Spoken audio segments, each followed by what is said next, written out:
ভিডিওতে ক্লিক করার জন্য আপনাদেরকে জানাই অসংখ্য ধন্যবাদ। আপনারা দেখছেন আপনাদের প্রিয় YouTube channel West Bengal DA salary. West বেঙ্গলের ডিএর আপডেট এবং বেতন বৃদ্ধির আপডেট প্রত্যেক দিনের জন্য পাবেন, তাই অবশ্যই চ্যানেলের সাথে থাকুন। চ্যানেলটিকে সাবস্ক্রাইব করে পাশে থাকা বেল আইকনটিতে প্রেস করে রাখুন পরবর্তী লেটেস্ট আপডেট পাওয়ার জন্য।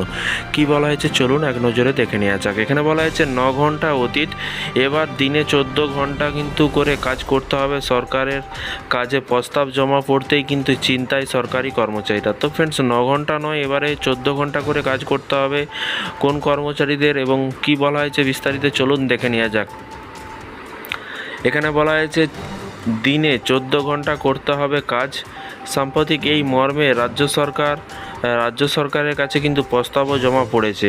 নিজের অধীনস্থ কর্মীদের কাজের সময় বাড়ানোর দাবি তুলছে কিন্তু আইটি কোম্পানিগুলি। আর 9 কিংবা 10 ঘন্টা কাজ করলে হবে না, এবার থেকে করতে হবে 14 ঘন্টা কাজ। তো ফ্রেন্ডস, দেখতে পাচ্ছেন আইটি কোম্পানিগুলো তারা বলছে 14 ঘন্টা কাজ করতে হবে এবং রাজ্য সরকারের কাছে এই প্রস্তাবও কিন্তু জমা দেওয়া হয়েছে। জানিয়ে রাখি, কর্ণাটকের কর্মচারীদের কাজের সময় বৃদ্ধির দাবি তোলা হচ্ছে। জানা যাচ্ছে যে রাজ্যে দোকান ও বাণিজ্যিক প্রতিষ্ঠান সংক্রান্ত আইন সংশোধন করতে চলেছে সরকার। এই আবহে কিন্তু আইটি কোম্পানিগুলিকে কিন্তু চাইছে সরকারের সেই সংশোধিত আইনে কিন্তু কর্মচারীদের কাজের সময়ে বিষয়টি কিন্তু অন্তর্ভুক্ত হোক। আইটি কোম্পানিগুলির দাবি অনুযায়ী কিন্তু এবার থেকে কর্মচারীদের কাজের সময় বাড়ানো হোক 9 ঘন্টা বদলে কিন্তু 14 ঘন্টা কাজ এবং কর্মচারীদের কাজের সময় বা শিফট 12 ঘন্টা, তার সঙ্গে 2 ঘন্টা ওভারটাইম। তবে আইন অনুযায়ী কোনো সংস্থায় কর্মীদের কিন্তু দিনে 9 ঘন্টা কাজ প্লাস ওভারটাইম 1 ঘন্টা, সব মিলিয়ে 10 ঘন্টা কাজ করানো যায়। এক্ষেত্রে আইটি কোম্পানিগুলির প্রস্তাব আইটি বা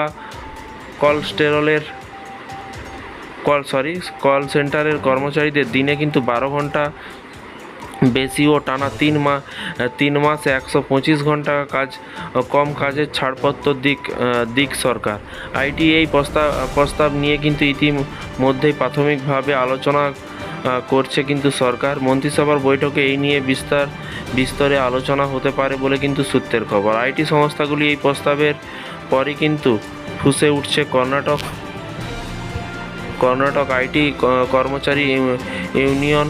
তাদের কথায় কিন্তু বর্তমানে আইটি কোম্পানিগুলি এখন কিন্তু 3টি শিফটে কাজ চলে, কিন্তু এখানে যদি কাজের সময় বাড়ানো হয় তাহলে সংস্থাগুলিতে শিফটের সংখ্যা কমবে, তখন 2 শিফটে কাজ হবে, ফলত